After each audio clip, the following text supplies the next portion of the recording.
Novembre, mois de l'économie sociale en Chaudière-Appalaches. Projet de loi déposé pour alléger le fardeau administratif des organismes municipaux. L'organisme des marchands de bonheur voit grand.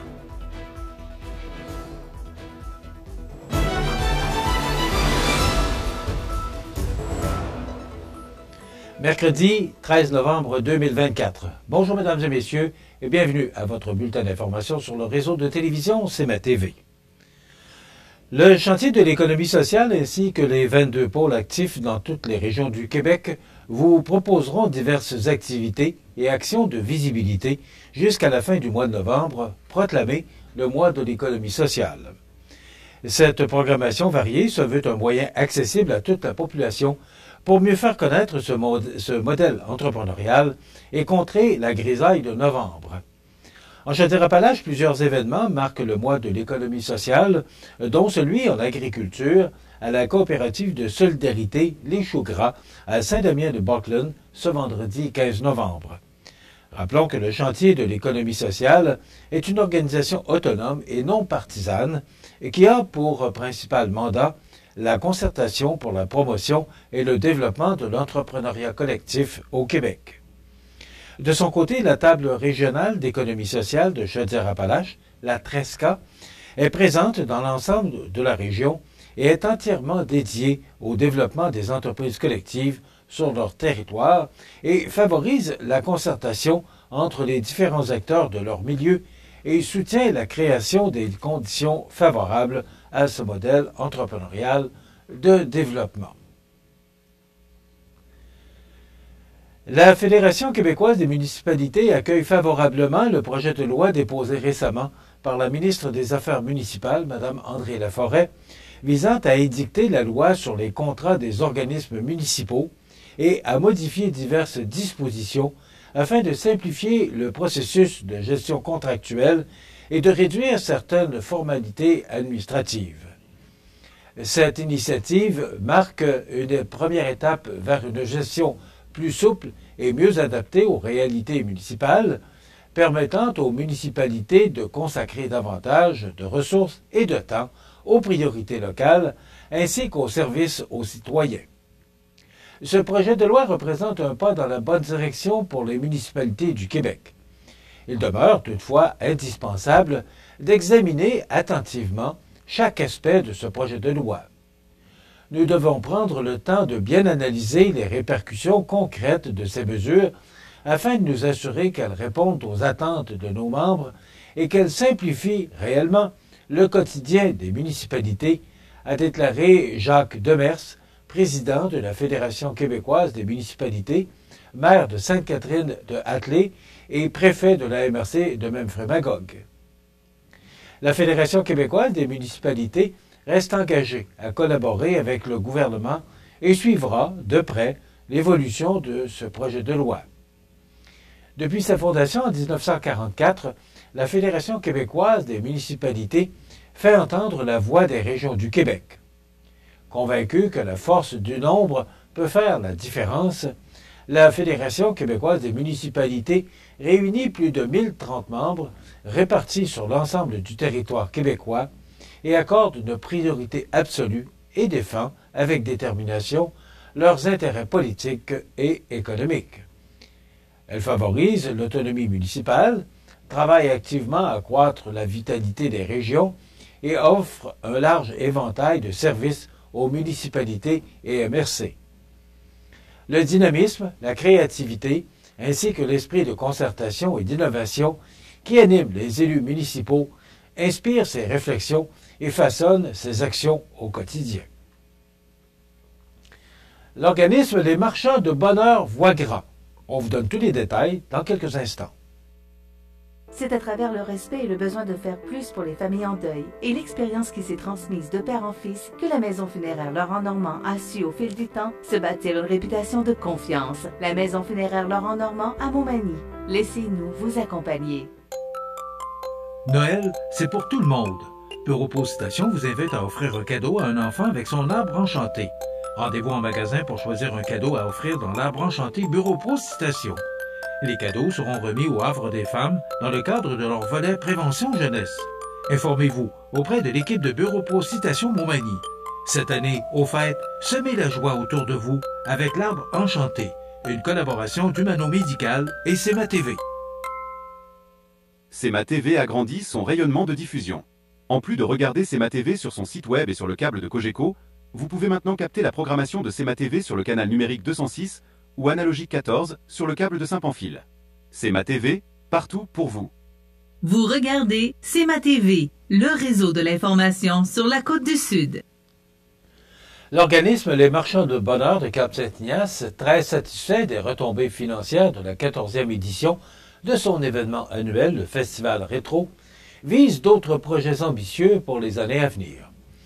En effet, la 14e édition du Festival Rétro, au mois d'août dernier, a permis à l'organisme Les Marchands de Bonheur de Cap-Saint-Ignace d'amasser la somme de 35 000 $. Le président de l'organisation, Harold Bouffard, ainsi que le vice-président de l'organisme, André Langlois, se disaient très satisfaits de la participation de l'édition 2024, malgré la mauvaise température du vendredi soir, ayant été contraints d'annuler la première soirée du festival. Cependant, les exposants et visiteurs furent nombreux à participer au festival les samedis et dimanches suivants. Après comptabilisation des revenus et dépenses entourant l'événement, c'est près de 12 000 $ que l'organisme a pu remettre en dons. Comme la mission des Marchands de Bonheur est d'aider les enfants et de les soutenir dans leur développement et leur épanouissement, les parents d'un jeune garçon de Cap-Saint-Ignace atteint d'une maladie qui cause des problèmes de tonus ont reçu un montant de 8 000 $ afin de pouvoir acheter l'équipement nécessaire pour l'alimentation par sonde ainsi qu'une chaise spécialisée pour le service de garde où se rend leur garçon quotidiennement. En plus des enfants qui nécessitent des besoins particuliers, les Marchands de Bonheur ont décidé d'élargir leur implication dans la communauté en répondant à d'autres demandes. Entre autres, le CHSLD de Cap-Saint-Ignace s'est vu remettre un don de 500 $ pour l'achat d'un jukebox d'une valeur de 2 000 $. La participation généreuse d'autres partenaires, dont le comité MADA, Municipalité Amie des aînés de Cap-Saint-Ignace, a aussi contribué au montant de 500 $, permettant ainsi l'acquisition de l'équipement.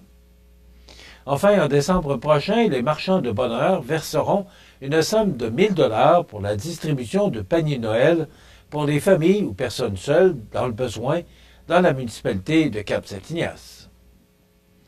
L'édition 2024 du Festival Rétro témoigne de l'engagement inébranlable des Marchands de Bonheur et de l'importance des événements communautaires pour faire vibrer notre municipalité.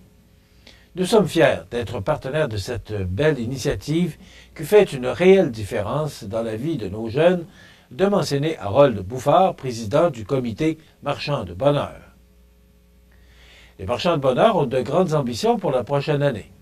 Récemment, le Club Chrysler Québec, qui regroupe des gens passionnés d'automobiles, particulièrement de la marque Chrysler, proposait la venue de plusieurs de leurs membres pour la 15e édition du Festival Rétro de Cap-Saint-Ignace, en plus d'offrir leur participation comme bénévoles. De plus, le développement d'activités... Alors, on s'excuse. Je disais donc, de plus, le développement d'activités hors site au cœur du village, tel qu'expérimenté en 2024, avec la tenue d'un 6 à 8 durant l'été à l'espace 350, activité organisée par le comité municipal Mon Village en Variété, avait obtenu un franc succès avec la participation de plus de 100 personnes. Le comité des Marchands de Bonheur est d'ailleurs satisfait de la collaboration de la municipalité de Cap-Saint-Ignace, tant pour le prêt du parc municipal Optimis que pour l'aide et le soutien du service des loisirs et des employés du service des travaux publics. Nous sommes chanceux à Cap-Saint-Ignace d'avoir un organisme et ses nombreux bénévoles, comme les Marchands de Bonheur, qui organisent le Festival Rétro. Cet événement attire des centaines de visiteurs chaque année dans notre municipalité et nous sommes fiers de participer par le prêt de terrains, d'équipements roulants et d'employés, ce qui permet de tenir l'événement année après année, de mentionner Mme Jocelyne Caron, maire de Cap-Saint-Ignace. Mentionnons en terminant que la prochaine édition du Festival rétro de Cap-Saint-Ignace se tiendra les 8, 9 et 10 août 2025. Le président de la Fédération des médecins omnipraticiens du Québec, le Dr Marc-André Amyot, tenait à réagir aux propos du ministre de la Santé, Christian Dubé, et qui laissait entendre lundi, dans le cadre d'une entrevue télévisée sur les ondes de Radio-Canada, que si tous les médecins de famille travaillaient à temps plein, il n'y aurait plus de problème d'accès aux services de santé. Selon le Dr Amyot, le ministre de la Santé du Québec aurait une très mauvaise compréhension des données réelles et en fait une mauvaise utilisation. La Fédération des médecins omnipraticiens du Québec en veut pour preuve que le ministre estime que les médecins de famille qui travaillent moins de 175 jours par année le font par choix. La Fédération des médecins omnipraticiens du Québec a rendu public, le 17 septembre dernier, un portrait de la médecine de la famille au Québec. Elle a précisément abordé la question des jours réels travaillés en s'appuyant sur les chiffres fournis par la RAMQ 2022-2023. Plusieurs raisons valables expliquent pourquoi les médecins visés par le commentaire du ministre ne sont pas en mesure d'offrir une prestation de travail à temps plein. 482 médecins ont été en congé de maladie 45 jours ou plus. 478 médecins ont été en congé de maternité.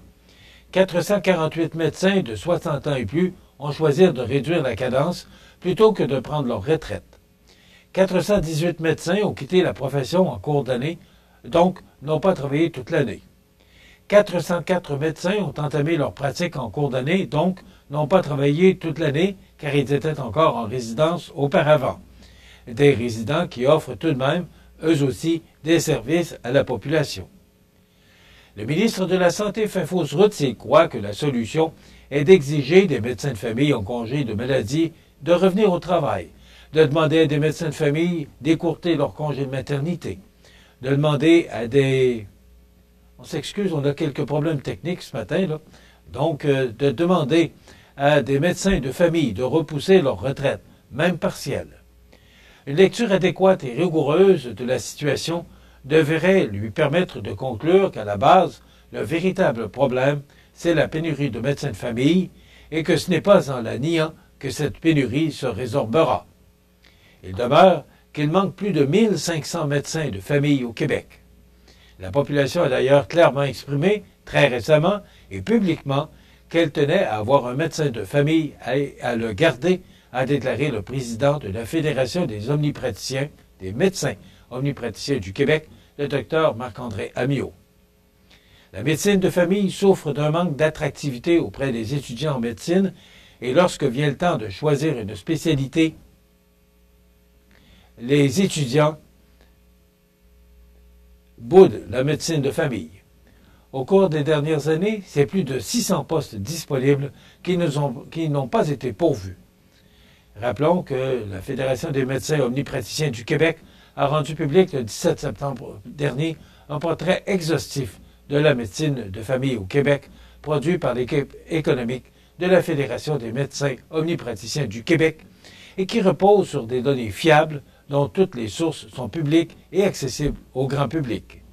Il visait à permettre à tous ceux qui s'intéressent à la question de s'appuyer sur les bonnes données.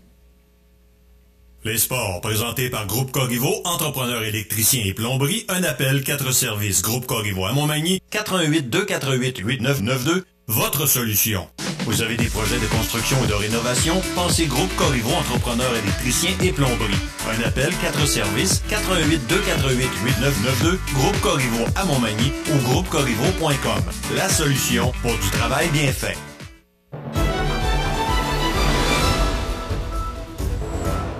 Au sport, et suite à leur éclatante victoire contre les Carabins de Montréal samedi dernier en remportant la Coupe Dunsmore, le Rouge et Or affrontera samedi prochain l'équipe de Regina.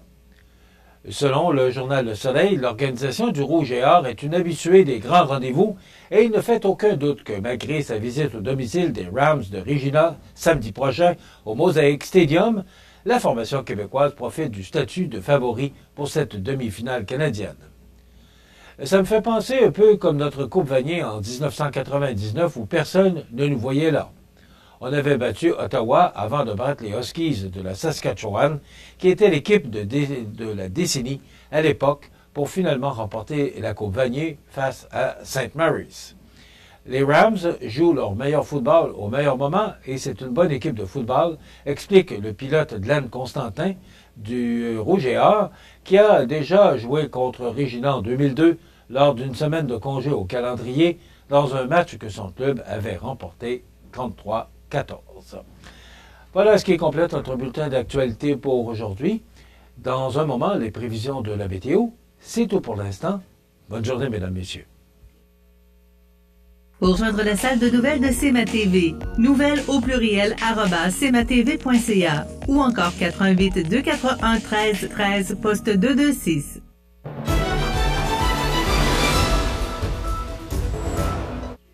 Alors, une belle journée hier, un peu venteuse, mais quand même, c'était plein soleil. C'est ce qu'on peut apprécier. Ce sera encore la même chose pour aujourd'hui et demain, mais ça va se gâter un peu pour vendredi.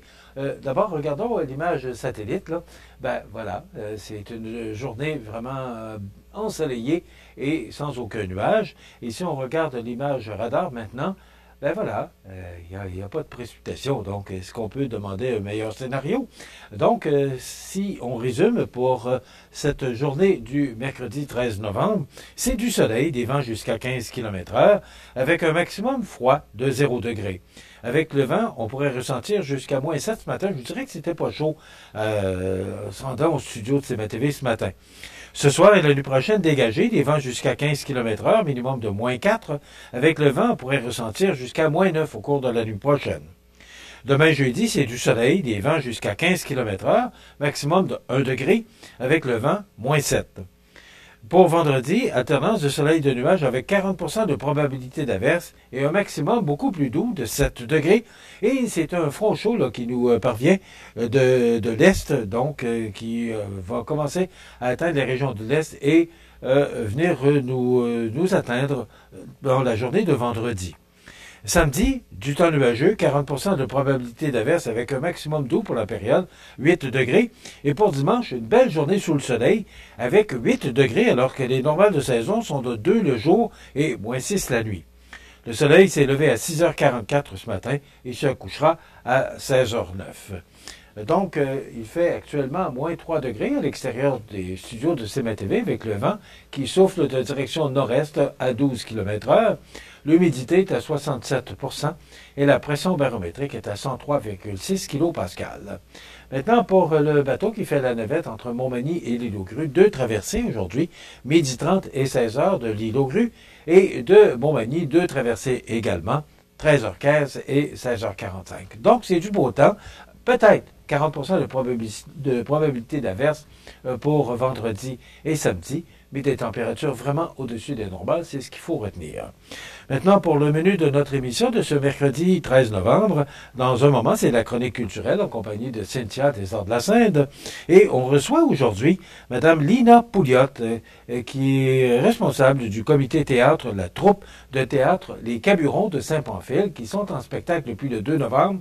Donc, elle viendra nous raconter les 20 ans d'histoire de cette troupe de théâtre, Les Caburons de Saint-Pamphile. Bien sûr, il sera notamment question d'actualité, parce que ce ne sont pas les sujets qui manquent. Alors voilà, c'est le menu de cette émission du 13 novembre. Je vous souhaite donc une excellente émission à notre antenne.